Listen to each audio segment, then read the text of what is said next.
Hi all. Welcome to my YouTube channel learn with Archana. നമ്മൾ കഴിഞ്ഞ ക്ലാസ്സിൽ 10ാം ക്ലാസ്സിലെ ഹിസ്റ്ററിയിലെ ആദ്യത്തെ അധ്യായമായിട്ടുള്ള മാനവികതയായിരുന്നു അല്ലെ നോക്കിയിട്ടുണ്ടായിരുന്നത്. ക്ലാസ് എല്ലാവർക്കും ഇഷ്ടപ്പെട്ടു എന്ന് വിചാരിക്കുന്നു. അപ്പോൾ നമ്മൾ ഇന്ന് നോക്കാൻ പോകുന്നത് 10ാം ക്ലാസ്സിലെ തന്നെ സോഷ്യൽ സയൻസിലെ രണ്ടാമത്തെ അധ്യായമായ സ്വാതന്ത്ര്യം, സമത്വം, സാഹോദര്യമാണ്. അപ്പോൾ നമുക്ക് ഈ ഒരു അധ്യായത്തിൽ എന്തൊക്കെയാണ് പറഞ്ഞിരിക്കുന്നതെന്ന് നോക്കാം. ഈ അധ്യായത്തിന്റെ ആദ്യ ഭാഗത്ത് കുറച്ച് കാര്യങ്ങൾ കൊടുത്തിട്ടുണ്ട്, നമുക്കതൊന്ന് വായിച്ചു നോക്കാം. 1789 ജൂൺ 20 ഫ്രാൻസിന്റെ രാഷ്ട്രീയ സ്ഥിരാകേന്ദ്രവും യൂറോപ്പിലെ പ്രധാന നഗരങ്ങളിൽ ഒന്നുമായിരുന്ന പാരീസ് മഴയിൽ കുതിർന്നിരിക്കുകയായിരുന്നു. എന്നാൽ പാരീസിന്റെ രാഷ്ട്രീയ കാലാവസ്ഥ തികച്ചും ചൂടേറിയതായിരുന്നു. ഫ്രഞ്ച് പാർലമെന്റായ എസ്റ്റേറ്റ് ജനറലിന്റെ മൂന്നാമത്തെ വിഭാഗത്തിന്റെ പ്രതിനിധികൾക്ക് പാർലമെന്റിലേക്ക് പ്രവേശനം നിഷേധിക്കപ്പെട്ടു. അതിനെ തുടർന്ന് അവർ തൊട്ടടുത്തുള്ള ടെന്നീസ് കോർട്ടിൽ സമ്മേളിച്ചു. ഫ്രാൻസിൽ ജനങ്ങൾക്ക് പരമാധികാരമുള്ള ഒരു ലിഖിത ഭരണഘടന തയ്യാറാക്കുന്നതുവരെ പിരിഞ്ഞു പോകില്ലെന്ന് അവർ പ്രതിജ്ഞയെടുത്തു. ഫ്രാൻസിന്റെയും യൂറോപ്പിന്റെയും പിൽക്കാല ചരിത്രത്തെ നിർണായകമായി സ്വാധീനിച്ച ജനമുന്നേറ്റത്തെക്കുറിച്ചാണ് ഈ പാഠഭാഗത്ത് ചർച്ച ചെയ്യുന്നത്. അപ്പോൾ നമുക്ക് ഈ ഒരു പാഠഭാഗത്തിൽ ഒരു ഇൻട്രൊഡക്ഷൻ എന്ന നിലയ്ക്കാണ് ഇത് കൊടുത്തിട്ടുള്ളത്. ഈ ഒരു ഭാഗം വായിച്ചപ്പോൾ തന്നെ നമുക്ക് എന്ത് മനസ്സിലായി? ഈ ഒരു അധ്യായം ഫ്രഞ്ച് വിപ്ലവത്തിനെ കുറിച്ചാണ് പറയുന്നത് എന്ന് നമുക്ക് മനസ്സിലായിട്ടുണ്ട് അല്ലെ. അപ്പോൾ നമുക്കിനി വരുന്ന ഭാഗങ്ങൾ എന്തൊക്കെയാണ് പറയുന്നത് നോക്കാം. അടുത്തതായിട്ട് ഫ്രാൻസിലെ സ്വേച്ഛാധിപത്യ ഭരണക്രമം. ഫ്രാൻസിൽ നിലനിന്നിരുന്ന സ്വേച്ഛാധിപത്യ രാഷ്ട്രീയ വ്യവസ്ഥയ്ക്ക് എതിരെയായിരുന്നു ജനമുന്നേറ്റം ഉയർന്നു വന്നത്. പതിറ്റാണ്ടുകളായി ഫ്രാൻസ് ഭരിച്ചിരുന്നത് ബൂർബൻ രാജവംശമായിരുന്നു. ഈ രാജവംശത്തിലെ ഭരണാധികാരികളെല്ലാം പൊതുവെ സ്വേച്ഛാധിപതികളായിരുന്നു. രാജാധികാരം ദൈവദത്തമാണ് എന്നായിരുന്നു അവർ വിശ്വസിച്ചിരുന്നത്. എസ്റ്റേറ്റ് ജനറൽ എന്ന പേരിൽ ഒരു പാർലമെന്റ് ഉണ്ടായിരുന്നുവെങ്കിലും ദീർഘകാലമായി അത് വിളിച്ചു ചേർക്കാതെയാണ് ഭരണം നടത്തിയിരുന്നത്. 1614 അവസാനമായി പാർലമെന്റ് യോഗം ചേർന്നത്. ബൂർബൻ രാജാക്കന്മാരിൽ പ്രധാനിയായിരുന്നു ഞാനാണ് രാഷ്ട്രം എന്ന് പ്രഖ്യാപിച്ച ലൂയി 14 അപ്പോ ഈ ഒരു ഭാഗത്തിൽ എന്താണ് പറയുന്നത്? ഫ്രാൻസിൽ ഒരു സ്വേച്ഛാധിപത്യ രാഷ്ട്രീയ വ്യവസ്ഥയായിരുന്നു നിലനിന്നിരുന്നത്. അതിനെതിരായിട്ടുണ്ടായ ജനമുന്നേറ്റത്തെ കുറിച്ച് പറയുന്നുണ്ട്. പതിറ്റാണ്ടുകളായി ഫ്രാൻസ് ഭരിച്ചിരുന്നത് ബൂർബൻ രാജവംശമായിരുന്നു. ഈ രാജവംശത്തിലെ ഭരണാധികാരികൾ സ്വേച്ഛാധിപതികളായിരുന്നു. മാത്രമല്ല അവർ രാജാധികാരം ദൈവദത്തമാണ് എന്ന് വിശ്വസിച്ചിരുന്നവരും ആയിരുന്നു. അവിടെ ഒരു പാർലമെന്റ് ഉണ്ടായിരുന്നു അല്ലെ. എന്താണ് ആ പാർലമെന്റിന്റെ പേര്? Estate general. അത് ദീർഘകാലമായി വിളിച്ചു ചേർക്കാതെ ആയിരുന്നു ഭരണം നടത്തിയിട്ടുണ്ടായിരുന്നത്. ഇത് അവസാനമായിട്ട് 1614 ആയിരുന്നു യോഗം വിളിച്ചു ചേർത്തത് എന്ന് പറയുന്നുണ്ട്. ലൂയി 14 ബൂർബൻ രാജാക്കന്മാരിൽ ഒരു പ്രധാനിയായിരുന്നു. ഇദ്ദേഹം എന്താണ് പ്രഖ്യാപിച്ചത്? ഞാനാണ് രാഷ്ട്രം എന്ന് പ്രഖ്യാപിച്ച രാജാവായിരുന്നു ലൂയി 14. അപ്പൊ നമ്മൾ പറഞ്ഞു ബൂർബൻ രാജാക്കന്മാർ എന്തായിരുന്നു? ദൈവദത്താധികാര സിദ്ധാന്തം അല്ലെങ്കിൽ രാജാധികാരം ദൈവദത്തമാണ് എന്ന് വിശ്വസിച്ചിരുന്നവരായിരുന്നു എന്ന് പറയുന്നുണ്ട് അല്ലെ. അപ്പോൾ എന്താണ് ദൈവദത്താധികാര സിദ്ധാന്തം അഥവാ ഡിവൈൻ റൈറ്റ് തിയറി എന്താണെന്ന് നോക്കാം. ദൈവദത്താധികാര സിദ്ധാന്തം അനുസരിച്ച് രാജാവ് ദൈവത്തിന്റെ പ്രതിനിധിയാണ്. രാജാക്കന്മാർക്ക് അവരുടെ അധികാരം ദൈവത്തിൽ നിന്ന് ലഭിച്ചതാണ്. അതിനാൽ അവർ ജനങ്ങളോടല്ല ദൈവത്തോടാണ് കടപ്പെട്ടിരിക്കുന്നത്. സ്വേച്ഛാധിപത്യ ഭരണത്തെ പിന്തുണയ്ക്കുന്നവർ ഈ സിദ്ധാന്തത്തിൽ വിശ്വസിച്ചിരുന്നു എന്നും പറയുന്നുണ്ട്. അപ്പോൾ എന്താണ് ദൈവദത്താധികാര സിദ്ധാന്തം അനുസരിച്ച് രാജാവ് ദൈവത്തിന്റെ പ്രതിനിധിയാണ്. അതുപോലെ തന്നെ രാജാക്കന്മാർക്ക് അവരുടെ അധികാരം എവിടെ നിന്നാണ് ലഭിച്ചത്? ദൈവത്തിൽ നിന്നാണ് ലഭിച്ചത് എന്നെല്ലാം പറയുന്നുണ്ട്. അതുകൊണ്ട് തന്നെ അവർ ജനങ്ങളോടല്ല ദൈവത്തോടാണ് കടപ്പെട്ടിരിക്കുന്നത്. അതുപോലെ സ്വേച്ഛാധിപത്യത്തെ പിന്തുണയ്ക്കുന്നവർ ഈ ഒരു സിദ്ധാന്തത്തിൽ വിശ്വസിക്കുകയും ചെയ്തിരുന്നു. അപ്പൊ ഇത്രയുമാണ് ദൈവദത്താധികാര സിദ്ധാന്തം പറയുന്നത്. ഇനി അടുത്തതായിട്ട് 1789 യൂറോപ്പിന്റെ ഒരു മാപ്പ് ഇവിടെ കൊടുത്തിട്ടുണ്ട്. ഇനി നമുക്ക് അടുത്ത ഭാഗത്തേക്ക് പോകാം.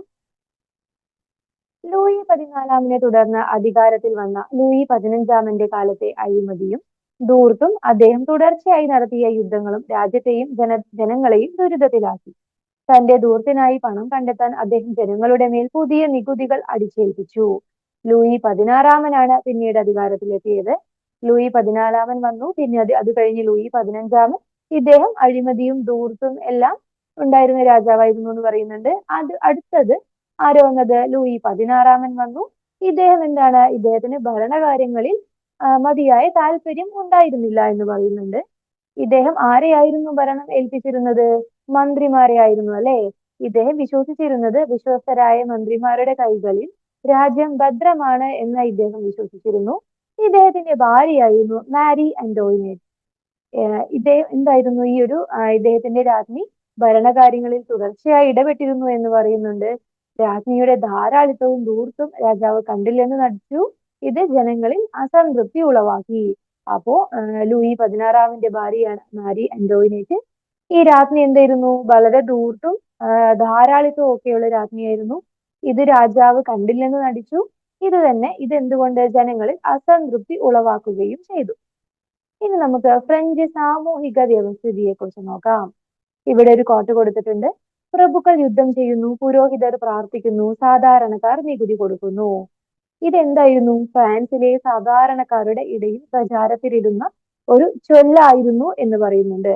എന്താണ് ഇതുകൊണ്ട് അർത്ഥമാക്കുന്നത് നോക്കാം. 18ാം നൂറ്റാണ്ടിലെ ഫ്രഞ്ച് സമൂഹത്തെ 3 തട്ടുകളായി തിരിച്ചിരുന്നു. തട്ടുകളായി അഥവാ എസ്റ്റേറ്റുകളായി വിഭജിച്ചിട്ടുണ്ടായിരുന്നു. ഇതിലെ 1ാം എസ്റ്റേറ്റിൽ പുരോഹിതരും 2ാം എസ്റ്റേറ്റിൽ പ്രഭുക്കളും 3ാമത്തെ എസ്റ്റേറ്റിൽ സാധാരണക്കാരുമായിരുന്നു ഉൾപ്പെട്ടിട്ടുണ്ടായിരുന്നത്. അപ്പൊ 1ാം എസ്റ്റേറ്റിൽ പുരോഹിതരായിരുന്നു എന്ന് പറഞ്ഞല്ലോ. അപ്പൊ എന്താണ് ഈ 1ാം എസ്റ്റേറ്റിലെ പുരോഹിതന്മാർ? എന്തായിരുന്നു അവിടെ പറയുന്നത് നോക്കാം. വളരെ പ്രബലവും സമ്പന്നവുമായിരുന്നു ഫ്രാൻസിലെ കത്തോലിക്ക സഭ. ഭൂസ്വത്തിന്റെ വലിയൊരു ഭാഗവും സഭയുടെ ഉടമസ്ഥതയിലായിരുന്നു. പുരോഹിതരെ എല്ലാ തരം നികുതികളിൽ നിന്നും ഒഴിവാക്കുകയും ചെയ്തിട്ടുണ്ടായിരുന്നു. മാത്രമല്ല അവർ സാധാരണക്കാരിൽ നിന്നും തൈദ് എന്നൊരു നികുതി പിരിച്ചിട്ടുണ്ടായിരുന്നു. അപ്പൊ ആരാണ്? പുരോഹിതന്മാർ സാധാരണക്കാരിൽ നിന്നും പിരിച്ച നികുതി ഏതാണ്? തൈദ് അല്ലേ? അപ്പൊ ഈ തൈദ് നികുതിയിൽ എന്താണ്? വിളവിന്റെ 1/10 നികുതിയായി നൽകേണ്ടിയിരുന്നത്. സാധാരണക്കാർ ഉൽപ്പാദിപ്പിക്കുന്ന വിളവിൽ 1/10 നികുതിയായിട്ട് പുരോഹിതന്മാർക്ക് കൊടുക്കണമായിരുന്നു. ഇത് സാധാരണ കർഷകർക്ക് പുരോഹിതന്മാരോട് വിരോധം തോന്നാൻ ഇടയാക്കിയ ഒരു കാര്യമായിരുന്നു എന്ന് പറയുന്നുണ്ട്. ഇനി നമുക്ക് 2ാം എസ്റ്റേറ്റിൽ നോക്കാം. 2ാം എസ്റ്റേറ്റിൽ ആരാണ്? 2ാമത്തെ എസ്റ്റേറ്റിൽ പ്രഭുക്കളാണല്ലേ. അപ്പൊ എന്താണ് ഇവിടെ പറയുന്നത്? ഭരണരംഗത്തെ ഉയർന്ന സ്ഥാനങ്ങളും സൈന്യത്തിലെ ഉയർന്ന പദവികളും കൈയടക്കി വെച്ചിരുന്നത് പ്രഭുക്കളായിരുന്നു. ഇവർ ഭൂവുടമകൾ കൂടിയായിരുന്നു. ആഡംബര ജീവിതം നയിച്ചിരുന്ന പ്രഭുക്കൾ ജനങ്ങളിൽ നിന്ന് വിവിധ നികുതികൾ പിരിച്ചെടുത്തിരുന്നു. അപ്പോ എന്താണ് പ്രഭുക്കൾ പറയുന്നത്? ഇവർ ഭരണരംഗത്തെ ഉയർന്ന സ്ഥാനങ്ങളിൽ ഉണ്ടായിരുന്നവരായിരുന്നു. സൈന്യത്തിലെയും ഉയർന്ന പദവികൾ ഇവർക്കായിരുന്നു ഉണ്ടായിരുന്നത്. അതുപോലെ തന്നെ ഇവർ ഭൂവുടമകളും ആഡംബര ജീവിതം നയിച്ചിരുന്നവരും ആയിരുന്നു എന്ന് പറയുന്നുണ്ട്. ഇവരും എന്താണ്? ജനങ്ങളിൽ നിന്ന് നികുതികൾ പിരിച്ചെടുത്തിട്ടുണ്ടായിരുന്നു. ഇനി 1749 നിയമം അനുസരിച്ച് എല്ലാ വിഭാഗത്തിൽപ്പെട്ട ജനങ്ങളും തങ്ങളുടെ വരുമാനത്തിന്റെ 20ൽ 1 ഭാഗം സർക്കാരിലേക്ക് നേരിട്ട് നികുതിയായി നൽകണം എന്ന് പറയുന്നുണ്ട്. ഏത് നിയമം അനുസരിച്ചാണ്? 1749 20ൽ 1 ഭാഗം ജനങ്ങൾ അവരുടെ വരുമാനത്തിന്റെ എത്ര ഭാഗമാണ്? 20ൽ 1 ഭാഗം സർക്കാരിലേക്ക് നേരിട്ട് നികുതിയായി കൊടുക്കണം എന്നുള്ള വ്യവസ്ഥയുണ്ടായിരുന്നു. ഈ ഒരു നികുതിയാണ് വോങ്തിയം എന്ന് അറിയപ്പെടുന്നത്. എന്താണ് വോങ്തിയം? ആദ്യത്തെ രണ്ട് വിഭാഗങ്ങൾ ഏതാണ്? പുരോഹിതരും പ്രഭുക്കളും. രാജാവിന് ഒരു ചെറിയ തുക മാത്രം നൽകി ഈ ഒരു നികുതിയിൽ നിന്ന് തന്ത്രപൂർവ്വം ഒഴിവായിരുന്നു എന്ന് പറയുന്നുണ്ട്. തങ്ങളുടെ അവകാശങ്ങൾ നിലനിർത്തുന്നതിനായി രാജവാഴ്ചയെ എതിർക്കുന്നതിന് പുരോഹിതരും പ്രഭുക്കളും ഒരിക്കലും മടി കാണിച്ചിരുന്നില്ല. അപ്പൊ പുരോഹിതരും പ്രഭുക്കളുമാണ് 1ാം എസ്റ്റേറ്റും 2ാം എസ്റ്റേറ്റും നമ്മൾ പറഞ്ഞു. ഇവർ രാജവാഴ്ചയെ എതിർത്തിരുന്നു. എന്തിനു വേണ്ടിയിട്ട്? അവരുടെ അവകാശങ്ങൾ നിലനിർത്താൻ വേണ്ടി മാത്രം അവർ രാജവാഴ്ചയെ എതിർത്തിരുന്നു എന്ന് പറയുന്നുണ്ട്.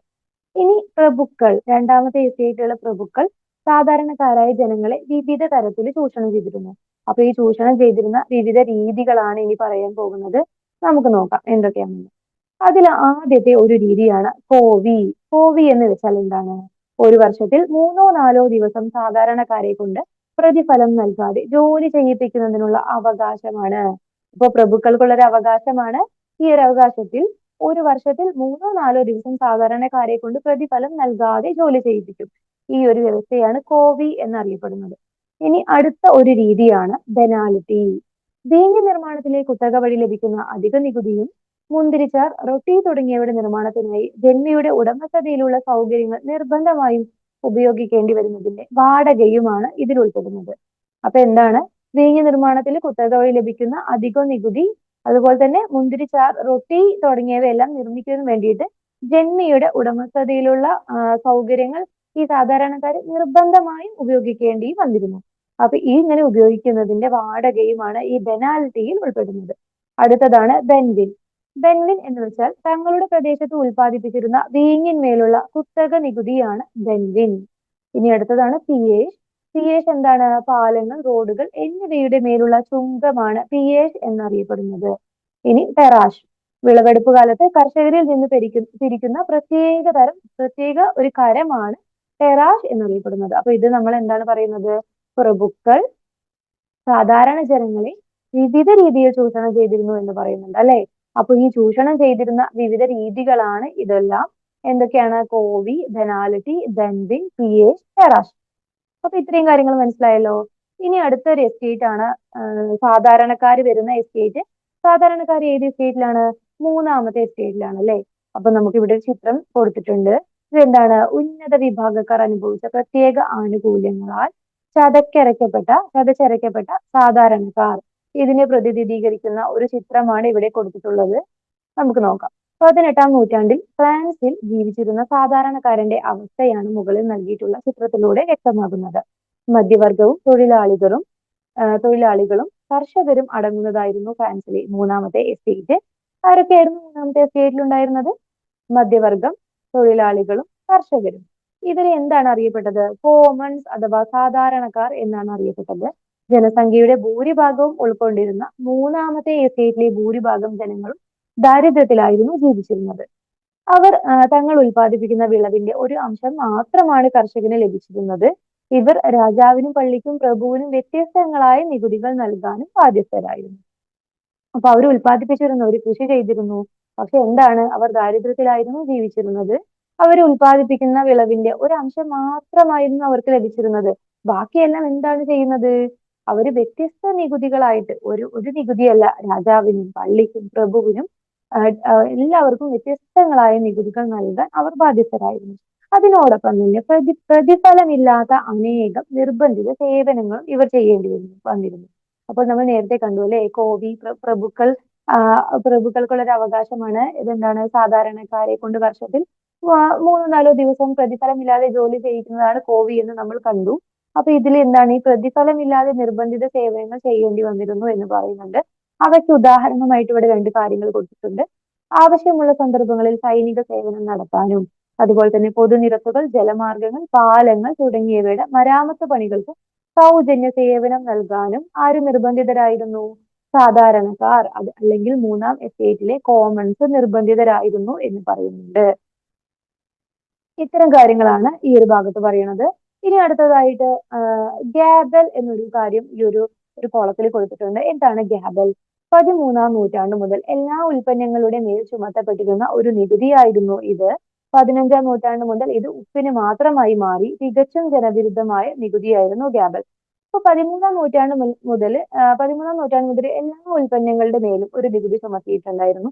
അതാണ് ഗ്യാബൽ. പക്ഷെ എന്താണ്? 15-ാം നൂറ്റാണ്ട് മുതൽ അത് ഉപ്പിന് മാത്രമായിട്ട് മാറുകയാണ് ഉണ്ടായത്. ഈ ഒരു വ്യവസ്ഥ ജനങ്ങളിൽ ഒരു അതൃപ്തി ഉളവാക്കിയിട്ടുണ്ടായിരുന്നു. ഇതൊരു ജനവിരുദ്ധമായ നികുതിയായിരുന്നു എന്ന് പറയുന്നുണ്ട്. ഓർത്തു വെക്കുക, ഗ്യാബൽ. ഇനി മധ്യവർഗത്തിന്റെ ഉദയമാണ് നോക്കാനുള്ളത്. എന്താണ് മധ്യവർഗത്തിന്റെ ഉദയത്തിൽ പറയുന്നത്? 18-ാം നൂറ്റാണ്ടിൽ ഫ്രഞ്ച് സമൂഹത്തിൽ ഒരു മധ്യവർഗം ഉയർന്നു വന്നു. ഫ്രാൻസിന്റെ കാർഷിക വ്യാവസായിക രംഗത്ത് ഇക്കാലത്തുണ്ടായ പുരോഗതി മധ്യവർഗത്തിന്റെ ഉദയത്തിന് കാരണമായി.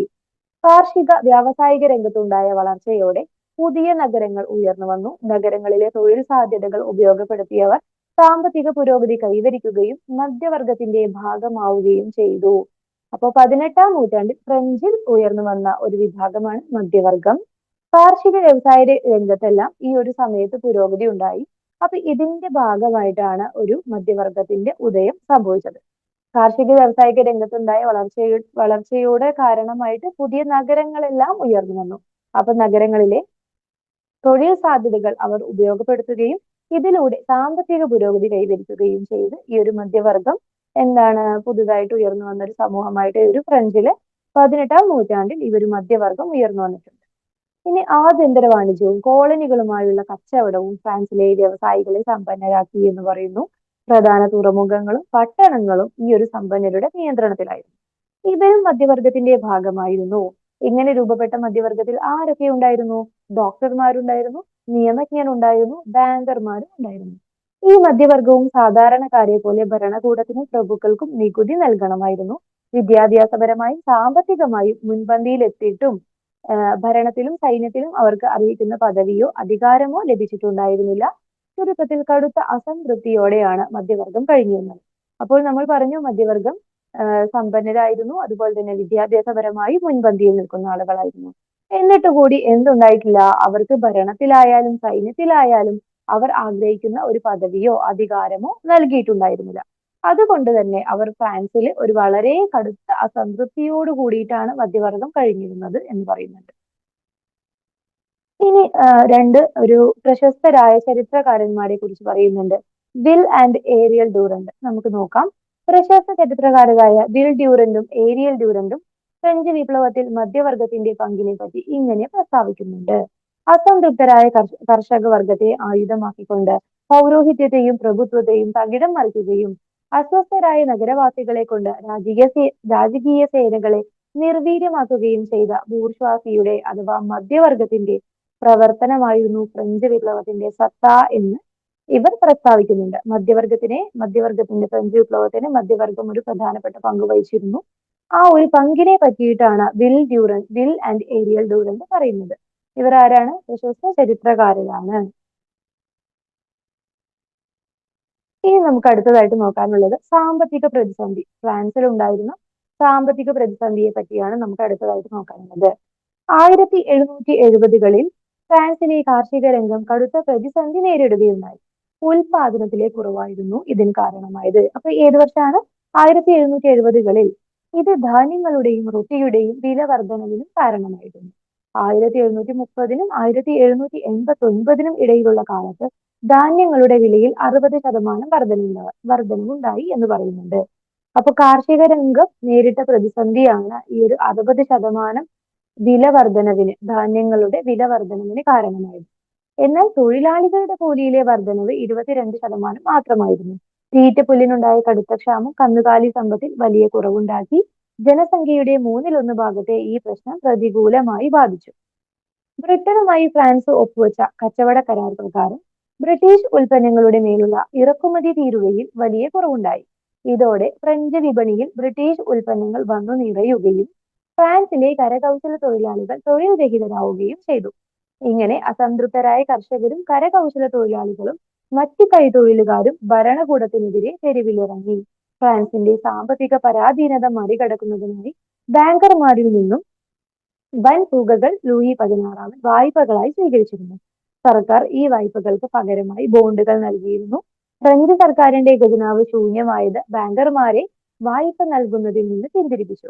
രാജ്യത്തെ ജനങ്ങൾക്ക് എല്ലാവർക്കും നികുതി ഭാരം ഒരേപോലെ ആയിരിക്കണമെന്ന് ഇവർ ആവശ്യപ്പെട്ടു. നികുതി ചുമത്തുന്നതിൽ നിലനിൽക്കുന്ന അസമത്വമായിരുന്നു ബാങ്കർമാരടങ്ങുന്ന മധ്യവർഗം ഫ്രഞ്ച് ഭരണകൂടത്തിനെതിരാകുവാനുള്ള പ്രധാന കാരണങ്ങളിൽ നിന്ന്. അപ്പൊ നമ്മൾ ഈ ഒരു ഭാഗത്ത് ഫ്രാൻസിലുണ്ടായ സാമ്പത്തിക പ്രതിസന്ധിയെ കുറിച്ചാണ് അല്ലെ പറയുന്നത്. അപ്പോൾ എങ്ങനെയാണ് ഈ ബാങ്കർമാര് ഒരു ബാങ്കർമാരും മധ്യവർഗമാണ്. ഈ ഒരു മധ്യവർഗം എങ്ങനെയാണ് ഫ്രാൻസിലെ ഭരണകൂടത്തിന് എതിരാകുവാനുള്ള കാരണങ്ങൾ എന്നെല്ലാമാണ് നമ്മൾ ഈ ഒരു ഭാഗത്തിൽ കണ്ടത്. ഇനി നമുക്ക് അടുത്തതായിട്ട് നോക്കാനുള്ള ചിന്തകനാണ് റൂസോ. റൂസോ എന്താണ് പറഞ്ഞിരിക്കുന്നത് നോക്കാം. റൂസോ ഒരു വിദ്യാഭ്യാസ ചിന്തകനാണ്, അതുപോലെ തന്നെ ഒരു രാഷ്ട്ര മീമാംസകനുമാണ്. അദ്ദേഹത്തിന്റെ കൃതിയാണ് സാമൂഹ്യ ഉടമ്പടി. ഇതിൽ അദ്ദേഹം വ്യക്തിയും രാഷ്ട്രവും തമ്മിലുള്ള ബന്ധത്തെ നിർവചിച്ചിട്ടുണ്ട്. അദ്ദേഹം പറയുന്നു, ജനങ്ങൾ തങ്ങളുടെ ക്ഷേമത്തിനും ഉന്നമനത്തിനും വേണ്ടി ഒരു കരാർ പ്രകാരം രാജാവിനെ സൃഷ്ടിച്ചു. ഉത്തരവാദിത്വങ്ങൾ രാജാവ് ലംഘിച്ചിരിക്കുന്നു. അതിനാൽ രാജാവിന് ഭരിക്കാനുള്ള അവകാശം നഷ്ടപ്പെട്ടിരിക്കുന്നു എന്ന് അദ്ദേഹം അഭിപ്രായപ്പെട്ടിട്ടുണ്ട്. അതുപോലെ തന്നെ അദ്ദേഹം വാദിച്ചു, നല്ല നിയമം നല്ല പൗരരെ സൃഷ്ടിക്കുന്നു എന്ന് അദ്ദേഹം വാദിച്ചതാണ്. ഇനി റൂസോ നിലവിലുള്ള അധികാര ഘടനയെ തന്നെ എതിർത്തിട്ടുണ്ട്. റൂസോയുടെ ആശയങ്ങൾ പ്രകൃതിവാദത്തെ അടിസ്ഥാനമാക്കിയുള്ളതായിരുന്നു.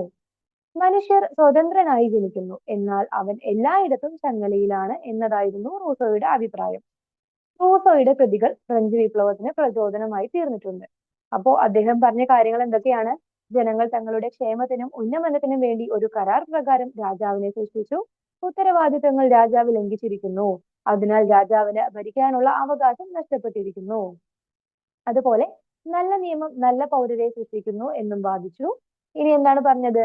മനുഷ്യൻ സ്വതന്ത്രനായി ജനിക്കുന്നു, എന്നാൽ അവൻ എല്ലായിടത്തും ചങ്ങലയിലാണ് എന്നും റൂസോ പറയുന്നുണ്ട്. ഇനി നമുക്ക് പഠിക്കാനുള്ള അടുത്ത ചിന്തകനാണ് മൊണ്ടേസ്ക്യൂ. മൊണ്ടെസ്ക്യൂ ക്രൈസ്തവ സഭയുടെ ദൂഷ്യങ്ങളെയും രാഷ്ട്രത്തിന്റെ സ്വേച്ഛാധിപത്യത്തെയും വിമർശിച്ചു. മൊണ്ടെസ്ക്യൂ എന്താ ചെയ്തത്? ക്രൈസ്തവ സഭയുടെ ദൂഷ്യങ്ങളെയും അതുപോലെ തന്നെ രാഷ്ട്രത്തിന്റെ സ്വേച്ഛാധിപത്യത്തെയും വിമർശിക്കുകയുണ്ടായി. നിയന്ത്രിത രാജവാഴ്ചയെ അനുകൂലിച്ച അദ്ദേഹം വ്യക്തികളുടെ സ്വാതന്ത്ര്യം ഉറപ്പുവരുത്തുന്നതിനായി ഗവൺമെന്റിന്റെ അധികാരത്തെ നിയമനിർമ്മാണം, ഭരണനിർവഹണം, നീതിന്യായം എന്നിങ്ങനെ മൂന്നായി തിരിക്കാം എന്ന് നിർദ്ദേശിച്ചു. അപ്പോൾ മൊണ്ടെസ്ക്യൂ ആണ് വ്യക്തികളുടെ സ്വാതന്ത്ര്യം ഉറപ്പുവരുത്തുന്നതിനായിട്ട് ഗവൺമെന്റിന്റെ അധികാരത്തെ നിയമനിർമ്മാണം, ഭരണനിർവഹണം, നീതിന്യായം എന്നിങ്ങനെ മൂന്നായി തിരിക്കാം എന്ന് നിർദ്ദേശിച്ചത്. അദ്ദേഹത്തിന്റെ പ്രശസ്ത കൃതിയാണ് നിയമത്തിന്റെ ആത്മാവ്, ദ സ്പിരിറ്റ് ഓഫ് ലോസ്. ഈ ഒരു ഗ്രന്ഥം ഗവൺമെന്റിന്റെ തത്വങ്ങളും നിയമത്തിന്റെയും ഭരണഘടനയുടെയും പരിണാമവും വിശകലനം ചെയ്യുന്ന ഒരു ഗ്രന്ഥമാണ്. എന്താണ് ഗ്രന്ഥത്തിന്റെ പേര്? നിയമത്തിന്റെ ആത്മാവ്. ഈ ഒരു ഗ്രന്ഥത്തിലൂടെ എന്താണ് ഗവൺമെന്റിന്റെ തത്വങ്ങളും നിയമത്തിന്റെയും ഭരണഘടനയുടെയും പരിണാമവുമാണ് ഈ ഒരു ഗ്രന്ഥത്തിലൂടെ വിശകലനം ചെയ്യുന്നത്. ഇനി ബ്രിട്ടീഷ് ചിന്തകനായ ജോൺ ലോക്കിന്റെ ആശയങ്ങളും ഫ്രഞ്ച് ജനതയെ നിർണായകമായി സ്വാധീനിച്ചിട്ടുണ്ട് എന്ന് പറയുന്നുണ്ട്. ഇദ്ദേഹത്തിന്റെ വിഖ്യാതമായ കൃതിയാണ് ടു ട്രീറ്റീസസ് ഓഫ് ഗവൺമെന്റ്. രാജാവിന്റെ ദൈവദത്താവകാശത്തെയും അതുപോലെ തന്നെ സ്വേച്ഛാധികാരത്തെയും ഈ ഒരു കൃതി നിരാകരിച്ചിട്ടുണ്ട്. ഫിസിയോക്രാറ്റുകൾ എന്നറിയപ്പെടുന്ന സാമ്പത്തിക വിദഗ്ധരും ഫ്രഞ്ച് ജനതയെ സ്വാധീനിച്ചിരുന്നു. ഇവരിൽ പ്രമുഖരായിരുന്നു ടെർഗോ, നെക്കർ എന്നിവർ. ലൂയി 16 ഉപദേഷ്ടാവായിരുന്ന ടെർഗോ ഫ്രാൻസിന്റെ സാമ്പത്തിക സ്ഥിതി മെച്ചപ്പെടുത്തുന്നതിനായി അനേകം പദ്ധതികൾ ആവിഷ്കരിച്ചിരുന്നു. ആരായിരുന്നു? ലൂയി 16 ഉപദേഷ്ടാവായിരുന്നു ടെർഗോ. ഇദ്ദേഹം എന്താണ് ചെയ്തത്? ഫ്രാൻസിന്റെ സാമ്പത്തിക സ്ഥിതി മെച്ചപ്പെടുത്തുന്നതിന് വേണ്ടി അനേകം പദ്ധതികൾ ആവിഷ്കരിച്ചിരുന്നതായി പറയുന്നുണ്ട്. മധ്യവർഗത്തിന്റെ താല്പര്യങ്ങളായിരുന്നു ഇവരുടെ സാമ്പത്തിക നയങ്ങളിൽ പ്രതിഫലിച്ചിരുന്നത്. കൃഷിക്ക് പ്രോത്സാഹനം നൽകുക, ഭക്ഷ്യവസ്തുക്കളിൽ വ്യാപാര സ്വാതന്ത്ര്യം അനുവദിക്കുക എന്നിവ അവയിൽ പ്രധാനപ്പെട്ടവയായിരുന്നു. ഇദ്ദേഹം എന്തൊക്കെ? കൃഷിക്ക് പ്രോത്സാഹനം നൽകുക, ഭക്ഷ്യവസ്തുക്കളിൽ വ്യാപാര സ്വാതന്ത്ര്യം അനുവദിക്കുക എന്നെല്ലാം പറഞ്ഞിട്ടുണ്ട്. ഇനി ഒരു സലോണുകളെയും കോഫി ഹൗസുകളെ കുറിച്ച് പറയുന്നുണ്ട്. ഫ്രാൻസിൽ സലോണുകളും കോഫി ഹൗസുകളും ആശയവിനിമയത്തിനും രാഷ്ട്രീയ ചർച്ചകൾക്കുമുള്ള കേന്ദ്രങ്ങളായിരുന്നു പ്രവർത്തിച്ചിരുന്നത്. വിദ്യാസമ്പന്നരും പ്രബുദ്ധരുമായ സ്ത്രീകൾ അവരുടെ വീടുകളിലാണ് സലോണുകൾ സംഘടിപ്പിച്ചിരുന്നത്. ഈ സലോണുകളിൽ ദാർശനികർ, എഴുത്തുകാർ, ചിന്തകർ, സാമൂഹിക പരിഷ്കർത്താക്കൾ എന്നിവരുടെ ആശയങ്ങളെ പറ്റി ചർച്ചകൾ നടന്നു. ഈ ചർച്ചകൾ വിപ്ലവ ആശയങ്ങൾക്ക് പ്രചോദനം നൽകി. അതുപോലെ തന്നെ സാധാരണ പൗരർ, പത്രപ്രവർത്തകർ തുടങ്ങിയവർ സ്ഥിരമായി ചർച്ച നടത്തിയിരുന്ന ജനപ്രിയ കേന്ദ്രങ്ങളായി കോഫി ഹൗസുകളും മാറിയിട്ടുണ്ടായിരുന്നു. ഇവിടങ്ങളിൽ വിപ്ലവ പ്രവർത്തനങ്ങൾ ആസൂത്രണം ചെയ്യപ്പെടുകയും സ്വേച്ഛാധിപത്യം വിമർശിക്കപ്പെടുകയും ചെയ്തിരുന്നു. അപ്പോൾ ഈ ഒരു ബോക്സിൽ പറയുന്നത് സലോണുകളുടെയും കോഫി ഹൗസുകളുടെയും പ്രാധാന്യത്തെ പറ്റിയാണ്. ഫ്രഞ്ച് വിപ്ലവത്തിൽ സലോണുകൾക്കും കോഫി ഹൗസുകൾക്കും പ്രധാന പങ്കുണ്ടായിരുന്നു എന്നാണ് ഈ ഒരു ബോക്സിൽ പ്രധാനമായിട്ടും പറയുന്നത്. ഇനി അടുത്തത്, ഈ പരിഷ്കരണങ്ങൾ ഒരു പരിധി വരെ ഫ്രാൻസിന്റെ സാമ്പത്തിക സ്ഥിതി മെച്ചപ്പെടുത്തി. അപ്പോൾ ഏത് പരിഷ്കാരങ്ങളെ കുറിച്ചാണ് പറയുന്നത്? ടെർഗോ കൊണ്ടുവന്ന സാമ്പത്തിക സ്ഥിതി മെച്ചപ്പെടുത്തുന്നതിന് വേണ്ടിയിട്ടുള്ള പരിഷ്കാരങ്ങളെ കുറിച്ചാണ് പറയുന്നത്. ഈ പരിഷ്കാരങ്ങൾ എന്ത് ചെയ്തു? ഈ പരിഷ്കരണങ്ങൾ ഫ്രാൻസിന്റെ സാമ്പത്തിക സ്ഥിതി മെച്ചപ്പെടുത്തി എന്ന് പറയുന്നുണ്ട്. എന്നാൽ മാരി ആന്റോയിനറ്റ് ചെലവ് ചുരുക്കാൻ തയ്യാറായിരുന്നില്ല. ഈ ഒരു കാരണം കൊണ്ട് ടെർഗോ രാജ്ഞിയുമായിട്ട് ശത്രുതയിലാകാൻ കാരണമായി. രാജ്ഞിയുടെ എതിർപ്പ് മൂലം ലൂയി 16 ടെർഗോയെ മന്ത്രിസ്ഥാനത്തു നിന്നും പിരിച്ചുവിടുകയും ചെയ്തു. പുതിയ ഉപദേഷ്ടാവായി നിയമിക്കപ്പെട്ട നെക്കർ ടെർഗോയുടെ പരിഷ്കരണം തുടരുവാൻ ശ്രമിച്ചെങ്കിലും ദേശീയ സഭയുടെ എതിർപ്പും ഇംഗ്ലണ്ടുമായുള്ള യുദ്ധവും മൂലം പുറത്താക്കപ്പെട്ടു. അപ്പൊ പിന്നീട് വന്നത് ആരാണ്? നെക്കർ ആണ് അല്ലെ. അപ്പൊ നെക്കർക്കും ഈ ഒരു ഇത് കണ്ടിന്യൂ ചെയ്യാൻ പറ്റിയില്ല. ഇദ്ദേഹം ദേശീയ സഭയുടെ എതിർപ്പും ഇംഗ്ലണ്ടുമായുള്ള യുദ്ധവും കാരണം പുറത്താക്കപ്പെട്ടു എന്നാണ് പറയുന്നത്. തുടർന്ന് അധികാരത്തിൽ വന്ന രാജാവിന്റെ ഉപദേഷ്ടാക്കൾക്കും ഫ്രാൻസിന്റെ സാമ്പത്തിക സ്ഥിതി മെച്ചപ്പെടുത്തുവാൻ സാധിച്ചിട്ടുണ്ടായിരുന്നില്ല. ഗത്യന്തരമില്ലാതെ നെക്കറെ തിരികെ വിളിക്കാൻ രാജാവ് നിർബന്ധിതനായി. അപ്പോൾ വീണ്ടും എന്താണ് ഉണ്ടായത്? നെക്കറെ തിരികെ തന്നെ രാജാവ് വിളിച്ചു. ഇനി അടുത്തത് എസ്റ്റേറ്റ് ജനറൽ സമ്മേളിക്കുന്നു. 18 നൂറ്റാണ്ടിൽ ഫ്രാൻസ് അഭിമുഖീകരിച്ച കടുത്ത സാമ്പത്തിക പ്രതിസന്ധിയെ പറ്റി നമ്മൾ ചർച്ച ചെയ്തല്ലോ. ഇത് തരണം ചെയ്യാൻ പുതിയ നികുതികൾ ചുമത്തേണ്ടത് അനിവാര്യമായി മാറി. ഇതിനായി നെക്കറിന്റെ നിർദ്ദേശപ്രകാരം ലൂയി 16 ഫ്രഞ്ച് പാർലമെന്റായ എസ്റ്റേറ്റ് ജനറൽ വിളിച്ചു ചേർക്കാൻ തീരുമാനിച്ചു. അപ്പൊ നമ്മൾ പറഞ്ഞു, എസ്റ്റേറ്റ് ജനറലിനെ കുറിച്ച് പറഞ്ഞു അല്ലേ, അത് ഒരുപാട് വർഷങ്ങളായി സമ്മേളിച്ചിട്ട് എന്നെല്ലാം നമ്മൾ ആ ഒരു ആദ്യ ഭാഗങ്ങളിൽ നമ്മൾ പറഞ്ഞു. 175 വർഷങ്ങൾക്ക് ശേഷം വീണ്ടും എസ്റ്റേറ്റ് ജനറൽ വിളിച്ചു ചേർക്കാൻ തീരുമാനിച്ചപ്പോൾ അതിന്റെ സംഘടനത്തെ സംബന്ധിച്ച് തർക്കങ്ങൾ ഉടലെടുത്തു. ഫ്രഞ്ച് സമൂഹത്തെ പോലെ എസ്റ്റേറ്റ് ജനറലും മൂന്നായി വിഭജിക്കപ്പെട്ടിരുന്നു. 3 എസ്റ്റേറ്റുകളും പ്രത്യേക ഹാളുകളിലാണ് സമ്മേളിച്ചിരുന്നത്. അപ്പോ ഫ്രഞ്ച് സമൂഹം മൂന്നായി വിഭജിക്കപ്പെട്ടു എന്ന് പറഞ്ഞിട്ടുണ്ടായിരുന്നു. അതുപോലെ തന്നെ എസ്റ്റേറ്റ് ജനറലും മൂന്നായി വിഭജിക്കപ്പെട്ടിരുന്നു. അവർ പ്രത്യേകം 3 ഹാളുകളിലാണ് സമ്മേളിച്ചിരുന്നത്. ഫ്രഞ്ച് ജനസംഖ്യയുടെ ചെറിയൊരു ശതമാനം മാത്രമായിരുന്നു പുരോഹിതർക്ക്. പ്രതിനിധി സഭയിൽ 285 അംഗങ്ങൾ മാത്രമാണ് ഉണ്ടായിട്ടുണ്ടായിരുന്നത്. അപ്പോ ഫ്രഞ്ച് ജനസംഖ്യയുടെ ഒരു ചെറിയ ശതമാനം മാത്രമാണ് ഈ പുരോഹിതർ ഉണ്ടായിരുന്നുള്ളൂ. അവരുടെ പ്രതിനിധി സഭയിൽ ഈ ഒരു 285 അംഗങ്ങളാണ് ഉണ്ടായിരുന്നത്. ഫ്രഞ്ച് ജനസംഖ്യയിൽ ഏകദേശം 1,40,000 മാത്രമായിരുന്ന പ്രഭുക്കൾക്ക് പ്രതിനിധി സഭയിൽ 308 അംഗങ്ങൾ ഉണ്ടായിരുന്നു. അതുപോലെ തന്നെ ഭൂരിപക്ഷം വരുന്ന സാധാരണക്കാരായ ജനങ്ങൾക്ക് പ്രതിനിധി സഭയിൽ 621 അംഗങ്ങൾ ഉണ്ടായിരുന്നു എന്ന് പറയുന്നുണ്ട്. ഒന്നും രണ്ടും എസ്റ്റേറ്റുകളിലെ അംഗത്വം പരമ്പരാഗതമായിരുന്നു. എന്നാൽ മൂന്നാം എസ്റ്റേറ്റിലെ അംഗങ്ങൾ തിരഞ്ഞെടുക്കപ്പെട്ടവരായിരുന്നു. ഒന്നും രണ്ടും എസ്റ്റേറ്റുകളിലെ അംഗങ്ങൾ പരമ്പരാഗതമായിട്ട് തുടർന്നു വന്നവരായിരുന്നെങ്കിൽ മൂന്നാം എസ്റ്റേറ്റിലെ അംഗങ്ങൾ തിരഞ്ഞെടുക്കപ്പെട്ടവരായിരുന്നു. ഒരു സഭയ്ക്ക് ഒരു വോട്ട് എന്നതായിരുന്നു നിലനിന്നിരുന്ന രീതി. ആദ്യത്തെ 2 സഭകളും ഇതിനെ പിന്തുണച്ചു. പക്ഷേ ഒന്നും രണ്ടും എസ്റ്റേറ്റുകൾ ഒത്തുചേർന്നാൽ ഭൂരിപക്ഷം ഉറപ്പാക്കി അവർക്ക് ഭരണകൂടത്തെ നിയന്ത്രിക്കാമോ. അപ്പൊ ഈ ഒരു കാരണം കൊണ്ടാണ് എന്താണ് ഈ ഒരു ഒരു സഭയ്ക്ക് ഒരു വോട്ട് എന്നൊരു രീതി നിലനിർത്തിയിട്ടുണ്ടായിരുന്നത്. പക്ഷേ തങ്ങൾ പ്രതിനിധീകരിക്കുന്ന വിഭാഗങ്ങളുടെ ആവലാതികളും ആവശ്യങ്ങളുമായി എത്തിച്ചേർന്നവരായിരുന്നു മൂന്നാം എസ്റ്റേറ്റിലെ എല്ലാ പുതിയ പ്രതിനിധികളും.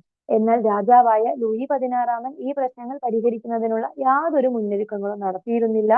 മാത്രമല്ല പാർലമെന്ററി സമ്പ്രദായത്തെ കുറിച്ച് രാജാവിന് വേണ്ടത്ര പരിജ്ഞാനവും ഇല്ലായിരുന്നു. ഇനി ടെന്നീസ് കോർട്ട് പ്രതിജ്ഞ എന്താണെന്ന് നോക്കാം. മൂന്നാം എസ്റ്റേറ്റിന്റെ പ്രതിനിധികൾ 3 സഭകളും ഒരുമിച്ച് സമ്മേളിക്കണമെന്ന് ആവശ്യപ്പെട്ടെങ്കിലും ആദ്യത്തെ 2 സഭകളും ഇതിനോട് അനുകൂലിച്ചില്ല. ഇതേ തുടർന്ന് 1789 ജൂൺ 17 മൂന്നാം എസ്റ്റേറ്റിലെ അംഗങ്ങൾ തങ്ങളാണ് ഫ്രാൻസിന്റെ യഥാർത്ഥ ജനപ്രതിനിധികൾ എന്ന് പ്രഖ്യാപിക്കുകയും തങ്ങളുടെ സഭയെ ഫ്രഞ്ച് ദേശീയ സഭ അഥവാ ഫ്രഞ്ച് നാഷണൽ അസംബ്ലി എന്ന് വിളിക്കുകയും ചെയ്തു. അപ്പോൾ എല്ലാ എസ്റ്റേറ്റിലെ പ്രതിനിധികളും ഒന്നിച്ച് സമ്മേളിക്കണമെന്ന് ആവശ്യപ്പെട്ടു. പക്ഷെ ആദ്യത്തെ 2 സഭകളും ഈ ഒരു കാര്യത്തോട് അനുകൂലിച്ചിട്ടുണ്ടായിരുന്നില്ല. ഇതിന്റെ ഫലമായിട്ട് 1789 ജൂൺ 17 മൂന്നാം എസ്റ്റേറ്റിലെ അംഗങ്ങൾ അവരാണ് ഫ്രാൻസിന്റെ യഥാർത്ഥ ജനപ്രതിനിധികൾ എന്ന് പ്രഖ്യാപിച്ച് തങ്ങളുടെ സഭയെ ഫ്രഞ്ച് ദേശീയ സഭ എന്ന് വിളിച്ച് സമ്മേളിക്കുകയാണ് ചെയ്തത്. ഇനി ഉപരിസഭകളുടെ പിന്തുണയോടെ ലൂയി 16 ഈ സഭ സമ്മേളിച്ചിരുന്ന ഹാൾ അടച്ചിടുകയും പട്ടാള കാവൽ ഏർപ്പെടുത്തുകയും ചെയ്തു. ജൂൺ 20 റാങ് സിൽവിയൻ ബൈലി, അബ്ബേസിയസ് മിറാബോ തുടങ്ങിയവരുടെ നേതൃത്വത്തിൽ തൊട്ടടുത്തുണ്ടായിരുന്ന ടെന്നീസ് കോർട്ടിൽ മൂന്നാം എസ്റ്റേറ്റിലെ പ്രതിനിധികൾ സമ്മേളിച്ചു.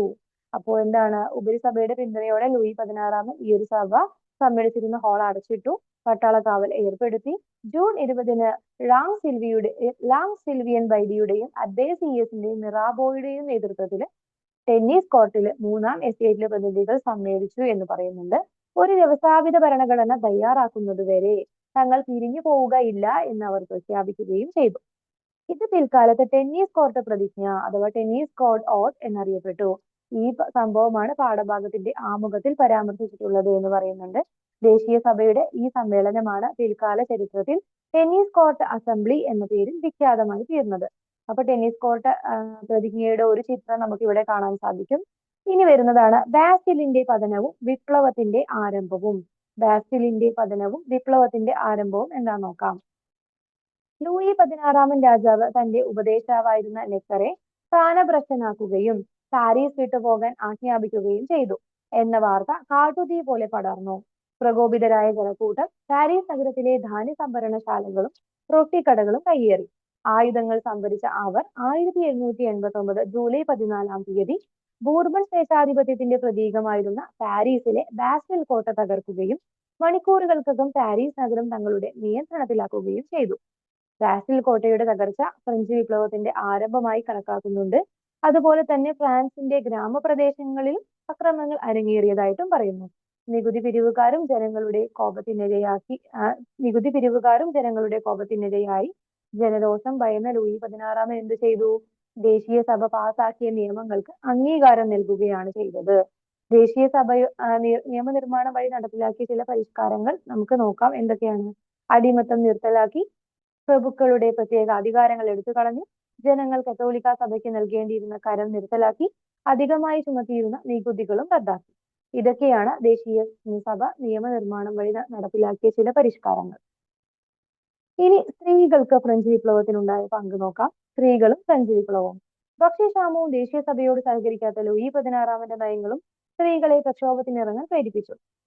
ആയിരക്കണക്കിന് സ്ത്രീകൾ ചൂൽ ഉൾപ്പെടെയുള്ള നിത്യോപയോഗ സാമഗ്രികളും വാൾ, കുന്തം, തോക്ക് എന്നിവയും കയ്യിലേന്തി ബൂർബൺ രാജാക്കന്മാരുടെ വസതിയായ പാരീസിലെ വേഴ്സായി കൊട്ടാരത്തിലേക്ക് മാർച്ച് ചെയ്തു.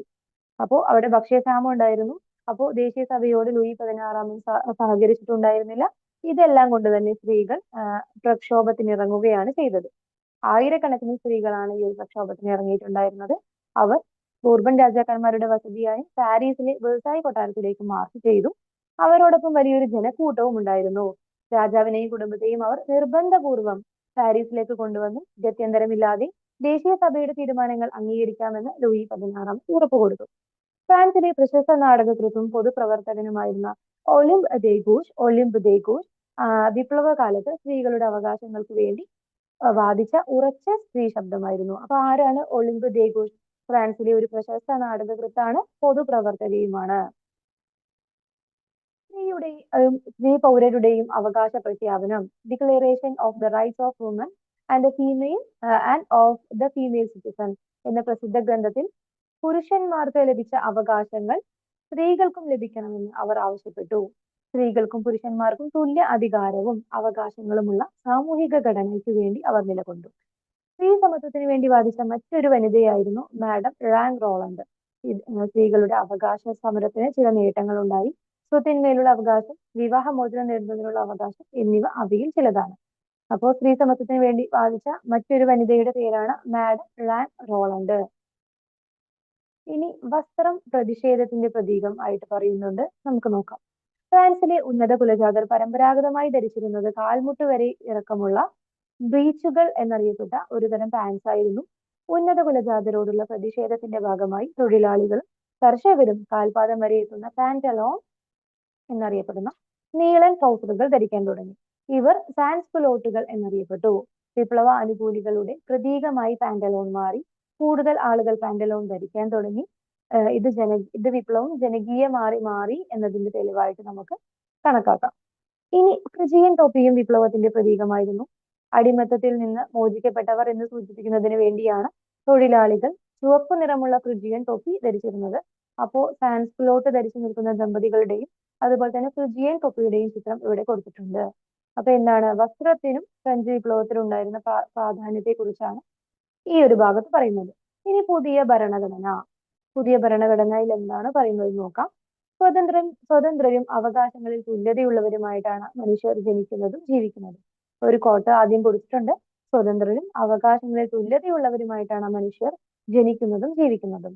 ദേശീയ സഭ ഫ്രാൻസിനായി തയ്യാറാക്കിയ ഭരണഘടനയുടെ ആമുഖത്തിൽ നൽകിയിട്ടുള്ള മനുഷ്യാവകാശ പ്രഖ്യാപനത്തിലെ ഒരു ഭാഗമാണ് മുകളിൽ നിങ്ങൾ വായിച്ചത്. ഈ ഭരണഘടനയുടെ ആമുഖത്തിലുള്ള ഫ്രഞ്ച് മനുഷ്യാവകാശ പ്രഖ്യാപനം ഫ്രഞ്ച് വിപ്ലവത്തിന്റെ ഒരു പ്രധാന ഫലമാണ്. എന്താണ് ഇത്? ദേശീയ സഭ ഫ്രാൻസിനായി തയ്യാറാക്കിയ ഒരു ഭരണഘടനയുണ്ടല്ലോ, അപ്പൊ ഇതിന്റെ ആമുഖത്തിൽ നൽകിയിട്ടുള്ള ഒരു ഭാഗമാണ് മുകളിൽ കൊടുത്തിട്ടുള്ളത്. ഇതിൽ പറയുന്നത് ഈ ഒരു ഭരണഘടനയുടെ ആമുഖത്തിലുള്ള ഫ്രഞ്ച് മനുഷ്യാവകാശ പ്രഖ്യാപനം ഫ്രഞ്ച് വിപ്ലവത്തെ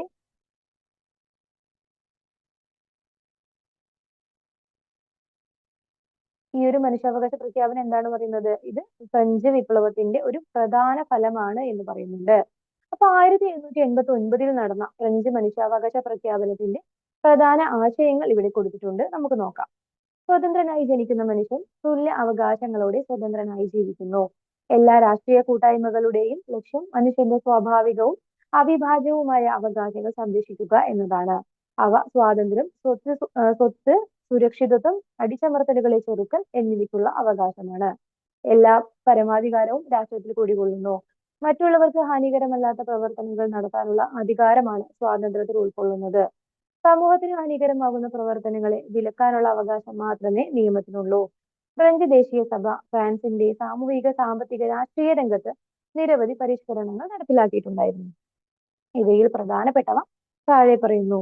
അപ്പൊ എന്താണ്? ഫ്രഞ്ച് ദേശീയ സഭ ഫ്രാൻസിന്റെ സാമൂഹികപരമായും സാമ്പത്തികപരമായും രാഷ്ട്രീയപരമായിട്ടുള്ള രംഗങ്ങളിൽ ഒരുപാട് പരിഷ്കരണങ്ങൾ നടപ്പിലാക്കി. അവയിൽ കുറച്ച് പ്രധാനപ്പെട്ടവ ഇത് പറയുന്നുണ്ട്, നമുക്ക് നോക്കാം. രാജ്യത്താകമാനം ഏകീകൃത ഭരണഘടന നടപ്പിലാക്കി. എസൈനാറ്റ് എന്ന പേരിൽ ഒരു പുതിയ കടലാസ് കറൻസി പുറത്തിറക്കി. മതമേധാവികളുടെ നിയന്ത്രണത്തിലായിരുന്ന സ്വത്തുക്കൾ കണ്ടുകെട്ടി. പൂർണ്ണമായ മതസഹിഷ്ണുത പ്രഖ്യാപിച്ചു. പുരോഹിതർ ഗവൺമെന്റിന്റെ ശമ്പളം പറ്റുന്നവരായി മാറി. അപ്പോ അവിടെ കൊണ്ടുവന്നിട്ടുള്ള പരിഷ്കാരങ്ങളാണ് ഇതെല്ലാം. രാജ്യത്താകമാനം ഒരു ഏകീകൃത ഭരണഘടന നടപ്പിലാക്കി. എസൈനാറ്റ് എന്ന പേരിൽ പുതിയ കടലാസ് കറൻസി പുറത്തിറക്കി. മതമേധാവികളുടെ നിയന്ത്രണത്തിലായിരുന്ന സ്വത്തുക്കൾ കണ്ടുകെട്ടി. പൂർണ്ണമായ മതസഹിഷ്ണുത പ്രഖ്യാപിച്ചു. പുരോഹിതർ ഗവൺമെന്റിന്റെ ശമ്പളം പറ്റുന്നവരായി മാറി. നമ്മൾ പറഞ്ഞപ്പോ അസൈനാറ്റ് എന്നൊരു പേരിൽ പുതിയ കടലാസ് കറൻസി പുറത്തിറക്കിയത് പറഞ്ഞു അല്ലെ. അപ്പൊ നമുക്ക് ഈ കറൻസിയെ കുറിച്ച് ഒരു കാര്യം നോക്കാം. എസൈനാറ്റ് എന്താണിത്? 1789 ഫ്രാൻസിൽ പുറത്തിറക്കിയ പേപ്പർ കറൻസിയുടെ പേരായിരുന്നു എസൈനാറ്റ്. ഫ്രഞ്ച് സമ്പദ് വ്യവസ്ഥയെ സുസ്ഥിരമാക്കാനും ദേശീയ കടം വീട്ടാനുമുള്ള ബോണ്ടും പണവുമായി ഇതിനെ ഉപയോഗിക്കാൻ തീരുമാനിച്ചു. കാലക്രമേണ ഗവൺമെന്റ് അതിന്റെ ചെലവുകൾ വഹിക്കുന്നതിനായി അമിതമായ അളവിൽ അസൈനാറ്റ് അടിച്ചിറക്കാൻ തുടങ്ങി. ഇത് വൻതോതിലുള്ള പണപ്പെരുപ്പത്തിനും കറൻസിയുടെ ദ്രുതഗതിയിലുള്ള മൂല്യത്തകർച്ചയ്ക്കും കാരണമായി. 1796 ആയപ്പോഴേക്കും അസൈനാറ്റിന്റെ മൂല്യം നഷ്ടപ്പെട്ടതായിട്ട് പറയുന്നുണ്ട്. ഇനി ഭീകരവാഴ്ചയും സെപ്റ്റംബർ കൂട്ടക്കൊലയും നമുക്ക് നോക്കാം എന്താണെന്ന്. 1792 ദേശീയ സഭയുടെ സ്ഥാനത്ത് നാഷണൽ കൺവെൻഷൻ എന്ന പുതിയ ഭരണ സമിതി നിലവിൽ വന്നു. 1792 ദേശീയ സഭ ഉണ്ടായിരുന്ന സ്ഥാനത്ത് ഇപ്പോൾ നാഷണൽ കൺവെൻഷൻ എന്നൊരു പുതിയ ഭരണസമിതിയാണ് നിലവിൽ വന്നിട്ടുള്ളത്. നാഷണൽ കൺവെൻഷൻ ഫ്രാൻസിനെ ഒരു റിപ്പബ്ലിക്കായി പ്രഖ്യാപിക്കുകയും ലൂയി 16 വധശിക്ഷയ്ക്ക് വിധേയനാക്കുകയും ചെയ്തു. ഒരു റിപ്പബ്ലിക്കായി മാറിയ ഫ്രാൻസിന്റെ ഭരണ നേതൃത്വം ജാക്കോബിനുകൾ പിടിച്ചെടുത്തു. യൂറോപ്പിലെ പ്രബല ശക്തികളായ ബ്രിട്ടനും ഓസ്ട്രിയയും റഷ്യയും ഫ്രാൻസിനെ ആക്രമിച്ചപ്പോൾ ഈ സ്ഥിതിവിശേഷം നേരിടുന്നതിന് വേണ്ടി പൊതുസുരക്ഷാ കമ്മിറ്റി രൂപീകരിക്കുകയുണ്ടായി. ഈ കമ്മിറ്റിയുടെ നേതൃത്വത്തിൽ അതിഭീകരമായ ഭരണമാണ് പാരീസിൽ അരങ്ങേറിയത്. പാരീസ് നഗരത്തിന്റെ ഭരണം ഡാൻടൺ, ഹെബാർട്ട്, മരാട്ട്, റോബസ്പിയർ എന്നിവരുടെ കൈകളിലായി മാറുകയാണ് പിന്നീടുണ്ടായത്. പ്രഭുക്കൾ, പുരോഹിതർ, രാജാവിനെ അനുകൂലിക്കുന്നവർ എന്നിങ്ങനെ ആയിരക്കണക്കിന് ജനങ്ങളെ ദിനം പ്രതി രാജ്യദ്രോഹികൾ എന്ന് മുദ്രകുത്തി കാരാഗൃഹത്തിൽ അടയ്ക്കപ്പെട്ടു. ജയിലുകൾ നിറഞ്ഞപ്പോൾ തിരക്ക് കുറയ്ക്കാൻ വേണ്ടി 1500ഓളം പേരെ പാരീസിലെ തെരുവുകളിൽ വെച്ച് കൊലപ്പെടുത്തി. ഇതാണ് സുപ്രസിദ്ധമായ സെപ്റ്റംബർ കൂട്ടക്കൊല എന്നറിയപ്പെടുന്നത്. അപ്പൊ ഇതാണ് സെപ്റ്റംബർ കൂട്ടക്കൊല എന്നറിയപ്പെടാൻ കാരണം ജനങ്ങളെ കൊന്നൊടുക്കാൻ വേണ്ടി നിർമ്മിച്ച പ്രത്യേക യന്ത്രമായിരുന്നു ഗില്ലറ്റിൻ. ഭീകരവാഴ്ചയുടെ കാലത്ത് അനേകായിരങ്ങളുടെ മരണത്തിന് കാരണക്കാരായ റിപ്പബ്ലിക്കിന്റെ നേതാക്കന്മാരും പിന്നീട് ഇതേ രീതിയിൽ ഗില്ലറ്റിന് വിധേയരായി വധിക്കപ്പെട്ടതായിട്ടും പറയുന്നുണ്ട്. വിപ്ലവകാരികൾ നിലവിലെ കലണ്ടർ ഉപേക്ഷിക്കുകയും പുതിയ വിപ്ലവ കലണ്ടർ നടപ്പിലാക്കുകയും ചെയ്തു. ഇവിടെ ഒരു കോളത്തില് ജാക്കോബിനുകളും ജിറോണ്ടിസ്റ്റുകളെയും പറ്റി പറയുന്നുണ്ട്. എന്താന്ന് നോക്കാം. ഫ്രഞ്ച് വിപ്ലവകാലത്ത് ഉയർന്നു വന്ന ഒരു രാഷ്ട്രീയ സാമൂഹിക വിഭാഗമായിരുന്നു ജാക്കോബിൻ എന്നറിയപ്പെട്ട സംഘം. ജാക്കോബിൻ കോൺവെന്റിലാണ് ഇവർ ആദ്യകാലത്ത് യോഗം ചേർന്നിരുന്നത്. അതിനാലാണ് ഇവർ ജാക്കോബിനുകൾ എന്നറിയപ്പെട്ടത്. ഈ സംഘത്തിന്റെ ഒരു പ്രധാന നേതാവായിരുന്നു റോബസ്പിയർ. അക്കാലത്തെ ഫ്രഞ്ച് രാഷ്ട്രീയത്തിൽ വലിയ സ്വാധീനം ചെലുത്തിയവരായിരുന്നു ജാക്കോബിനുകൾ. ഫ്രഞ്ച് വിപ്ലവത്തിൽ പങ്കെടുത്ത മറ്റൊരു പ്രധാന വിഭാഗമായിരുന്നു ജിറോണ്ടിസ്റ്റുകൾ. ഫ്രാൻസിന്റെ തെക്ക് പടിഞ്ഞാറുള്ള ജിറോണ്ട് പ്രദേശത്ത് നിന്നും വന്ന ദേശീയ അസംബ്ലിയിലെ അംഗങ്ങളായിരുന്നു ഇവരിൽ ചിലർ. ജാക്കോബിനുകളിൽ നിന്ന് വ്യത്യസ്തമായി ഇവർ മിതവാദ നിലപാടുകൾ സ്വീകരിച്ചു. ഭൂവുടമകളും വ്യാപാരികളുമായ ഉന്നത വർഗക്കാരുടെ പ്രതിനിധികളായിരുന്നു ഇവർ. ഇനി എന്താണ് വിപ്ലവ കലണ്ടർ എന്ന് പറയുന്നുണ്ട്, എന്താന്ന് നോക്കാം. ഫ്രാൻസിൽ നിലവിലുണ്ടായിരുന്ന ഗ്രിഗോറിയൻ കലണ്ടറിന് പകരമായി 1793 ഒക്ടോബറിൽ നിലവിൽ വന്ന കലണ്ടറാണിത്. അപ്പൊ ഫ്രാൻസിൽ ഏത് കലണ്ടർ ആയിരുന്നു ഉണ്ടായിരുന്നത്? ഗ്രിഗോറിയൻ കലണ്ടർ ആയിരുന്നു ഉണ്ടായിരുന്നത്. പിന്നീട് 1793 ഒക്ടോബറിലാണ് ഈ ഒരു വിപ്ലവ കലണ്ടർ നിലവിൽ വന്നത്. വിപ്ലവ കലണ്ടർ എന്ന പേരിൽ പ്രശസ്തമായ ഈ കലണ്ടർ തുടങ്ങുന്നത് ഫ്രാൻസ് റിപ്പബ്ലിക്കായി മാറിയ 1792 സെപ്റ്റംബർ 22-നാണ്. ഈ കലണ്ടറിൽ 7 ദിവസങ്ങളുള്ള ആഴ്ചകൾക്ക് പകരം 10 ദിവസങ്ങൾ വീതമുള്ള 3 ദശകങ്ങളാണ് ഉണ്ടായിരുന്നത്. ഈ കലണ്ടർ പൂർണ്ണമായും ഒരു മതേതര കലണ്ടറായിരുന്നു. വിപ്ലവത്തിന്റെ 12-ാം വർഷം വരെ 1801 വരെ ഈ കലണ്ടറായിരുന്നു ഫ്രാൻസിൽ പ്രചാരത്തിലുണ്ടായിരുന്നത് എന്നും പറയുന്നുണ്ട്. ഇനി എന്താണ് ഗില്ലറ്റിൻ? നമ്മൾ നേരത്തെ പറഞ്ഞല്ലേ, ഗില്ലറ്റിൻ ഉപയോഗിച്ച് വധശിക്ഷയ്ക്ക് ഗില്ലറ്റിൻ ഉപയോഗിച്ച് വധിച്ച കാര്യം എന്നെല്ലാം നമ്മൾ പറഞ്ഞല്ലോ. അപ്പൊ എന്താണ് ഗില്ലറ്റിൻ എന്ന് നോക്കാം. ഫ്രഞ്ച് വിപ്ലവ കാലത്ത്, അതായത് 1789 മുതൽ 1799 വരെയുള്ള കാലഘട്ടം, ഫ്രഞ്ച് വിപ്ലവ കാലത്ത് കൂടുതൽ പേരെ പെട്ടെന്ന് ശിരച്ഛേദം ചെയ്തു വധിക്കുന്നതിന് വേണ്ടി ഉപയോഗിച്ച ഭയാനകമായ ഉപകരണമാണ് ഗില്ലറ്റിൻ. ഈ ആശയം നിർദ്ദേശിച്ച ഡോക്ടർ ജോസഫ് ഇഗ്നാസ് ഗില്ലോട്ടിന്റെ പേരിലാണ് ഇത് അറിയപ്പെടുന്നത്. ലൂയി 16 രാജാവിനെയും മാരി അന്റോണിയറ്റ് രാജ്ഞിയെയും ഗില്ലറ്റിൻ ഉപയോഗിച്ചാണ് വധിച്ചത്. ഭീകരവാഴ്ചയുടെ കാലത്ത് വിപ്ലവ നേതാവായിരുന്ന റോബസ്പിയറിനെയും പിന്നീട് ഗില്ലറ്റിന് വിധേയമാക്കുകയാണ് ഉണ്ടായത്. ഇനി പുതിയ ഭരണഘടന വരുന്നു. ഭീകരവാഴ്ച അവസാനിച്ച ശേഷം 1795 ഫ്രാൻസിൽ ഒരു പുതിയ ഭരണഘടന നിലവിൽ വന്നു. ഇത് പ്രകാരം 5 അംഗങ്ങൾ അടങ്ങിയ സമിതിയാണ് ഭരണം നിർവഹിച്ചത്. അപ്പൊ ഭീകരവാഴ്ച അവസാനിച്ചു. അതിനുശേഷം എന്ത് വരികയാണ്? ഫ്രാൻസിൽ 1795 ഒരു പുതിയ ഭരണഘടന നിലവിൽ വരുവാണ്. ഇത് പ്രകാരം 5 അംഗങ്ങൾ അടങ്ങിയ സമിതിയാണ് ഭരണം നിർവഹിച്ചത്. ഈ ഭരണ സംവിധാനം ഡയറക്ടറി എന്ന് വിളിക്കപ്പെട്ടു. അഴിമതിയും കെടുകാര്യസ്ഥതയും ഡയറക്ടറിയുടെ തകർച്ചയ്ക്ക് കാരണമായി തീർന്നു. ജനങ്ങൾ കൂടുതൽ ദാരിദ്ര്യത്തിലേക്ക് നീങ്ങുകയും അവർക്ക് പുതിയ ഗവൺമെന്റിൽ വിശ്വാസം നഷ്ടപ്പെടുകയും ചെയ്തു. ഫ്രഞ്ച് വിപ്ലവത്തിന്റെ അനന്തര ഫലങ്ങളായിട്ട് കുറച്ച് കാര്യം പറയുന്നുണ്ട്, നമുക്ക് നോക്കാം. ഫ്രഞ്ച് വിപ്ലവത്തിന്റെ ഏറ്റവും പ്രകടമായ ഫലം ഫ്രാൻസിലെ ഫ്യൂഡലിസത്തിന്റെ തകർച്ചയാണ്. പഴയ ഭരണത്തിൽ ഉണ്ടായിരുന്ന നിയമങ്ങൾ വിപ്ലവത്തോടെ ഇല്ലാതാവുകയാണ് ചെയ്തത്. സഭയുടെ കൈവശമുണ്ടായിരുന്ന ഭൂമി ഇടത്തരക്കാരുടെ കൈവശമായി തീർന്നു. പ്രഭുക്കളുടെ ഭൂമി കണ്ടുകെട്ടുകയും അവർക്കുണ്ടായിരുന്ന എല്ലാതരം ആനുകൂല്യങ്ങളും നിർത്തലാക്കുകയും ചെയ്തു. ഏകീകൃത അളവ് തൂക്ക സമ്പ്രദായം അഥവാ മെട്രിക് സമ്പ്രദായം നടപ്പിലാക്കിയതോടെ അളവ് തൂക്കങ്ങളിലെ കൃത്യതയില്ലായ്മയും അവസാനിക്കുകയുണ്ടായി. ആധുനിക ദേശീയത എന്ന വിപ്ലവം ഫ്രഞ്ച് വിപ്ലവത്തിന്റെ സംഭാവനയായിട്ട് പറയുന്നുണ്ട്. അതുപോലെ തന്നെ ഒരു രാജ്യത്തിന്റെ നിലനിൽപ്പ് രാജവംശത്തിലൂടെയല്ലാതെ ദേശീയ സ്വഭാവത്തിലൂടെ പ്രകടമാകാൻ തുടങ്ങിയത് ഫ്രഞ്ച് വിപ്ലവം മുതലാണ്. രാഷ്ട്രം എന്ന സങ്കല്പം അതിന്റെ പൂർണ്ണമായ അർത്ഥത്തിൽ നിലവിൽ വന്നതും അതുപോലെ ഫ്രഞ്ച് വിപ്ലവത്തിന് ശേഷമാണ് എന്ന് പറയുന്നുണ്ട്. ഫ്രാൻസ് എന്നത് ഭൂപ്രദേശം മാത്രമല്ല, ഫ്രഞ്ച് ജനത ഒന്നാകെയാണ് എന്ന ആശയവും ഇതോടെ പ്രഖ്യാപിക്കപ്പെട്ടു. ദേശീയതയ്ക്കൊപ്പം വളർന്ന മറ്റൊരു ആശയമാണ് ജനാധിപത്യ ഭരണക്രമം. ജനങ്ങളുടെ പരമാധികാരം എന്ന റൂസോയുടെ ആശയത്തെ അടിസ്ഥാനമാക്കിയുള്ള ജനായത്ത ഭരണത്തിന് അടിത്തറയിട്ടതും ഫ്രഞ്ച് വിപ്ലവത്തിന് ശേഷമാണ്. അപ്പൊ 19, 20 നൂറ്റാണ്ടുകളിൽ ഏഷ്യയിലും ആഫ്രിക്കയിലും നടന്ന ദേശീയ സ്വാതന്ത്ര്യത്തിന് വേണ്ടിയുള്ള സമരങ്ങളെ ഈ ഒരു ഫ്രഞ്ച് വിപ്ലവം സ്വാധീനിച്ചിട്ടുള്ളതായി പറയുന്നു. അപ്പൊ ഇത്രയും കാര്യങ്ങളാണ് ഫ്രഞ്ച് വിപ്ലവത്തിന്റെ സംഭാവനയായിട്ട് വരുന്ന കാര്യങ്ങൾ. ഇനി നെപ്പോളിയനെ കുറിച്ച് പറയുന്നുണ്ട്. നെപ്പോളിയൻ: ഫ്രാൻസിന്റെ കിരീടം അഴുക്കുചാലിൽ കിടക്കുന്നത് ഞാൻ കണ്ടു. ഞാനത് വാളുകൊണ്ടെടുത്ത് വൃത്തിയാക്കി എന്റെ തലയിൽ തന്നെ വെച്ചു. ഇത് ആര് പറഞ്ഞതാണ്? നെപ്പോളിയനെ കുറിച്ച് നെപ്പോളിയൻ പറഞ്ഞതാണ് ഇത്. ഫ്രാൻസിന്റെ കിരീടം അഴുക്കുചാലിൽ കിടക്കുന്നത് ഞാൻ കണ്ടു. ഞാനത് വാളുകൊണ്ടെടുത്ത് വൃത്തിയാക്കി എന്റെ തലയിൽ തന്നെ വെച്ചു എന്ന് പറയുന്നുണ്ട്. ഫ്രാൻസിൽ നിലവിലിരുന്ന ഡയറക്ടറിയെ പുറത്താക്കി അധികാരം പിടിച്ചെടുത്ത നെപ്പോളിയൻ ബോണപാർട്ടിന്റെ വാക്കുകളാണിവ.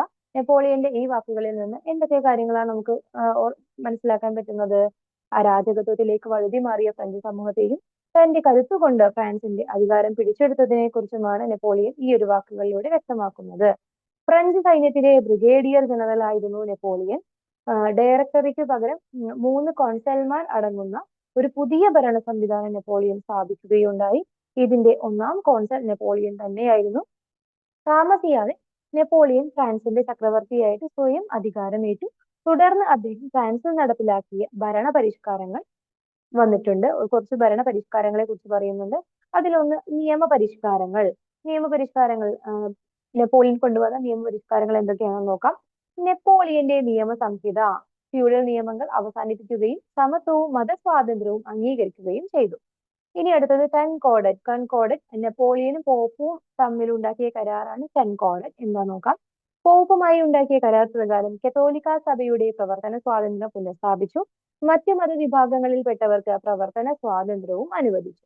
ഇനി വിദ്യാഭ്യാസ പരിഷ്കാരങ്ങൾ കൊണ്ടുവന്നിട്ടുണ്ട്, നോക്കാം. വിദ്യാഭ്യാസം സാർവത്രികമാക്കുന്നതിനുള്ള നടപടികൾ കൈക്കൊണ്ടു. ലിസൈ എന്ന പേരിൽ സർക്കാർ നിയന്ത്രണത്തിലുള്ള വിദ്യാലയങ്ങൾ സ്ഥാപിച്ചു. സർക്കാർ സർവീസിലേക്കും സൈന്യത്തിലേക്കും ആവശ്യമുള്ള വിദ്യാസമ്പന്നരെ സൃഷ്ടിക്കുകയായിരുന്നു ഇതിന്റെ ലക്ഷ്യം. യൂണിവേഴ്സിറ്റി ഓഫ് ഫ്രാൻസ് എന്ന പേരിൽ ഒരു ദേശീയ സർവകലാശാല സമ്പ്രദായവും ഇദ്ദേഹം ആരംഭിച്ചു. എന്ത് പേരിലാണ്? University of France. ഈ സംവിധാനത്തിലൂടെ രാജ്യത്തെ വിദ്യാഭ്യാസത്തെ ഇദ്ദേഹം നിയന്ത്രിക്കുകയാണ് ഉണ്ടായത്. ഇനി അടുത്തത് സാമ്പത്തിക പരിഷ്കാരങ്ങൾ. ബാങ്ക് ഓഫ് ഫ്രാൻസ് സ്ഥാപിക്കുകയും ഏകീകൃത കറൻസി സംവിധാനം നടപ്പിലാക്കുകയും ചെയ്തു. ഇദ്ദേഹം കൊണ്ടുവന്ന സാമ്പത്തിക പരിഷ്കാരങ്ങൾ: ബാങ്ക് ഓഫ് ഫ്രാൻസ് സ്ഥാപിച്ചു, അതുപോലെ തന്നെ ഏകീകൃത കറൻസി സംവിധാനവും നടപ്പിലാക്കി. ഇനി സൈനിക പരിഷ്കാരങ്ങളിൽ ഇദ്ദേഹം സൈന്യത്തെ പല ബറ്റാലിയനുകളാക്കി പുനഃസംഘടിപ്പിക്കുകയും ചെയ്തു. ഫ്രാൻസിന്റെ ശത്രുക്കളെ ഇല്ലാതാക്കുക എന്ന ലക്ഷ്യത്തോടെ നെപ്പോളിയൻ നിരവധി യുദ്ധങ്ങൾ നടത്തിയിട്ടുണ്ടായിരുന്നു. ഓസ്ട്രിയ, പ്രഷ്യ തുടങ്ങിയ രാജ്യങ്ങളെ അദ്ദേഹം യുദ്ധത്തിൽ പരാജയപ്പെടുത്തി. നെപ്പോളിയന്റെ മുഖ്യ ശത്രു ബ്രിട്ടൻ ആയിരുന്നു. മികച്ച ഒരു നാവിക ശക്തിയായ ബ്രിട്ടനെ നേരിട്ട് കീഴടക്കാൻ സാധ്യമല്ല എന്നറിയാമായിരുന്ന നെപ്പോളിയൻ ബ്രിട്ടനെ സാമ്പത്തികമായി തകർക്കാനുള്ള പദ്ധതികളാണ് ആവിഷ്കരിച്ചത്. ഇതിനായി ആവിഷ്കരിച്ച പദ്ധതിയായിരുന്നു കോണ്ടിനെന്റൽ വ്യവസ്ഥ. ഇത് പ്രകാരം ഫ്രാൻസിന്റെ അധീനതയിലുള്ളതോ ഫ്രാൻസുമായി സൗഹൃദത്തിലുള്ളതോ ആയ രാജ്യങ്ങളെ ബ്രിട്ടനുമായുള്ള വ്യാപാരത്തിൽ നിന്ന് വിലക്കുകയും ചെയ്തു. ഇതിൽ പൂർണ്ണ വിജയം കൈവരിക്കാൻ നെപ്പോളിയന് കഴിഞ്ഞില്ല. മാത്രമല്ല ബ്രിട്ടനുമായുള്ള തുടർച്ചയായ യുദ്ധങ്ങളിലേക്കും ഇത് നയിച്ചു. 1815 നടന്ന വാട്ടർലൂ യുദ്ധത്തിൽ വെച്ച് ബ്രിട്ടൻ നെപ്പോളിയനുമേൽ അന്തിമ വിജയം നേടി എന്ന് പറയുന്നുണ്ട്. അപ്പോൾ ഈ ഒരു 1815 വാട്ടർലൂ യുദ്ധത്തിൽ ബ്രിട്ടൻ നെപ്പോളിയനെ പരാജയപ്പെടുത്തി.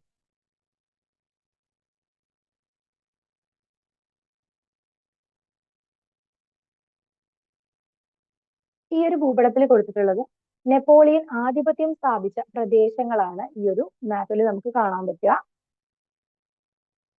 ഇനി യൂറോപ്പിന്റെ ഭൂപടം മാറ്റി വരയ്ക്കപ്പെടുന്നു എന്താന്ന് നോക്കാം. നെപ്പോളിയന്റെ പരാജയത്തിന് ശേഷം യൂറോപ്പിലെ രാജ്യങ്ങൾ 1815 ഓസ്ട്രിയയിലെ വിയന്നയിൽ യോഗം ചേർന്ന് ചില സുപ്രധാന തീരുമാനങ്ങൾ കൈക്കൊണ്ടു. ഇത് വിയന്ന സമ്മേളനം എന്നറിയപ്പെടുന്നു. അപ്പൊ നെപ്പോളിയന്റെ പരാജയ ശേഷം യൂറോപ്പിലെ രാജ്യങ്ങൾ എന്ത് ചെയ്യാണ്? 1815 ഓസ്ട്രിയയിലെ വിയന്നയിൽ യോഗം ചേർന്ന് ചില സുപ്രധാന തീരുമാനങ്ങൾ എടുക്കുന്നു. ഇത് വിയന്ന സമ്മേളനം എന്നാണ് അറിയപ്പെട്ടത്. ഈ സമ്മേളനത്തിന് നേതൃത്വം നൽകിയത് ആരാണ്? ഓസ്ട്രിയൻ ചാൻസലറായിരുന്ന മെറ്റേണിച്ച് ആയിരുന്നു ഈ ഒരു സമ്മേളനത്തിന് നേതൃത്വം നൽകിയിട്ടുണ്ടായിരുന്നത്. ആരായിരുന്നു? ഓസ്ട്രിയൻ ചാൻസലർ ആയിരുന്ന മെറ്റേണിച്ച്. വിയന്ന സമ്മേളനത്തോടുകൂടി യൂറോപ്പിലെ ഫ്രഞ്ച് മേധാവിത്വം അവസാനിക്കുകയാണ് ഉണ്ടായത്. ഇനി വിയന്ന സമ്മേളനത്തിൽ വെച്ചിട്ട് ചില സുപ്രധാന തീരുമാനങ്ങൾ എടുത്തിട്ടുണ്ട്, നോക്കാം. യൂറോപ്പിലെ രാജ്യങ്ങളിൽ ഫ്രഞ്ച് വിപ്ലവത്തിന് മുമ്പുള്ള രാജഭരണം പുനഃസ്ഥാപിക്കുക. അതുപോലെ ഫ്രാൻസിൽ ബൂർബൻ രാജഭരണം പുനഃസ്ഥാപിക്കുക. യൂറോപ്പിലെ രാജ്യങ്ങളിൽ ഫ്രഞ്ച് വിപ്ലവത്തിന് മുമ്പുള്ള രാജഭരണം പുനഃസ്ഥാപിക്കുക. അതുപോലെ തന്നെ ഫ്രാൻസിൽ ബൂർബൻ രാജഭരണം പുനഃസ്ഥാപിക്കുക. ബ്രിട്ടന്റെ നാവിക മേധാവിത്വവും റഷ്യയുടെ കിഴക്കൻ യൂറോപ്പിലെ ആധിപത്യവും അംഗീകരിക്കുക. മധ്യ യൂറോപ്പിൽ ഓസ്ട്രിയയുടെ മേധാവിത്വം അംഗീകരിക്കുക. ഇത്രയും കാര്യങ്ങളായിരുന്നു ഈ ഒരു വിയന്ന സമ്മേളനത്തിൽ വെച്ച് എടുത്ത സുപ്രധാന തീരുമാനങ്ങൾ. ഇനി സ്വാതന്ത്ര്യത്തിന്റെ മരം, ട്രീ ഓഫ് ലിബർട്ടി. അമേരിക്കൻ സ്വാതന്ത്ര്യ സമരത്തിലെ ഒരു ആലങ്കാരിക പ്രയോഗമായിരുന്നു സ്വാതന്ത്ര്യത്തിന്റെ മരം എന്നത്.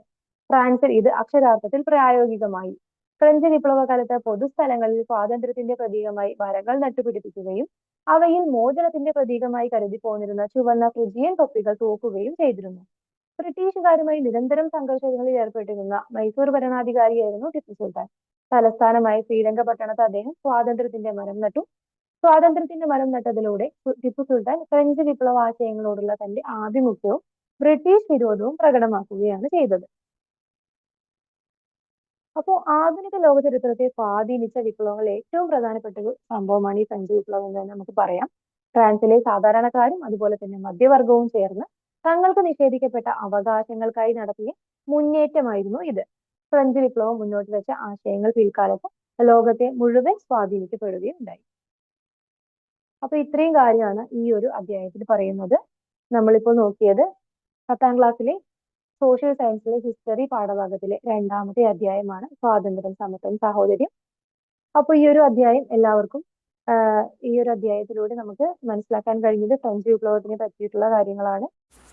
അപ്പോൾ ഇത്രയുമാണ് നമുക്ക് ഈ ഒരു അധ്യായത്തിൽ പറയാനുള്ളത്. വീഡിയോ എല്ലാവർക്കും ഇഷ്ടമായി എന്ന് വിചാരിക്കുന്നു.